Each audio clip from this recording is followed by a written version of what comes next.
ಸಿರಿ ಕಮಲೇಶನನ್ನು ಒಂದು ಬಾರಿಯರು ಹಿಂದ ನೆನೆಯಲಿಲ್ಲ, ಮನದಣಿಯಲಿಲ್ಲ. ಬಂದು ಬಂದು ಭ್ರಮೆಗೊಂಡು ಮಾಯಾಮೋಹಕ್ಕೆ ಸಿಕ್ಕಿ ನೊಂದು ಬೆಂದು ಒಂದರಿಂದ ಉಳಿಯಲಿಲ್ಲ, ಬಂಧ ಕಳೆಯಲಿಲ್ಲ. ಸಂದೇಹವ ಮಾಡದಿರು ಅರಿವು ಎಂಬ ದೀಪ ಬಿಟ್ಟು ಇಂದು ಕಂಡ್ಯ ದೇಹದಲ್ಲಿ ಪಿಂಡಾಂಡ ಹಾಗೆ ಬ್ರಹ್ಮಾಂಡ.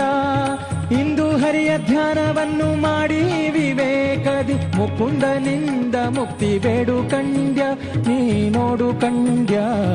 ದಾಸನಾಗು ವಿಶೇಷನಾಗು, ದಾಸನಾಗು ವಿಶೇಷನಾಗು, ದಾಸನಾಗು ವಿಶೇಷನಾಗು, ದಾಸನಾಗು ವಿಶೇಷನಾಗು.